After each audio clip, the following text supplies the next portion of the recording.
नमस्कार मैत्रिणींनो, मी आहे दीपाली. तुमचं दीपाली चॅनलवर खूप खूप स्वागत आहे. तर पहा, हा कटोरी ब्लाऊज शिवलेला आहे. तर खूप सुंदर असा हा ब्लाऊज स्टिच करून झालेला आहे. तर ह्या ब्लाऊजला कटोरी खूप मस्त अशी कटोरी पण आलेली आहे. तर अजून आपल्याला बटन लावायचे आहेत. बटन आहेत ह्या ब्लाऊजला. आणि ह्या साईडला पहा, तर मी गोट न करता पायपिंग केलेली, गोट न करता म्हणजे पायपिंग न करता फक्त दाबटीप दिलेली आहे. आतमध्ये अशी अस्तरच्याच कापडाची पट्टी फोल्ड करून घेतलेली आहे पहा. तर खूप सुंदर ही ब्लाऊज आपला स्टिच करून झालेला आहे. तर कोणी कोणी ह्या साईडला फ्रंट साईडला गोट करतं, म्हणजे मी पण गोट करते.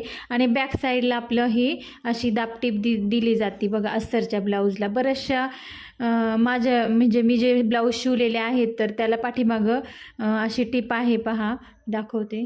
तर पहा, बॅक साईडला अशी टीप असती बॅक साईडला, आणि ही बॅक साईडला टीप असते आणि फ्रंट साईडला इथं असा गोट मारलेला असतो. तर एक ब्लाऊज पण दाखवणार आहे मी तुम्हाला.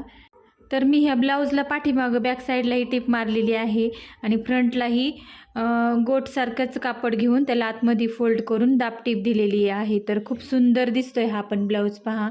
खूप मस्त याची फिनिशिंग आलेली आहे. खूप छान आहे हा पण.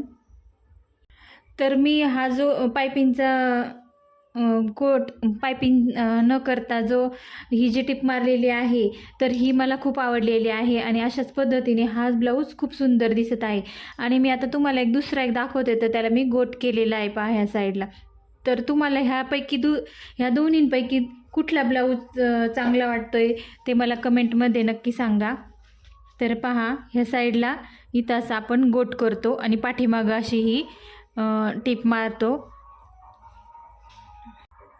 तर ह्या साईडला असा गोट आहे आणि ह्याची पण बाही अशी मोठी आहे पहा.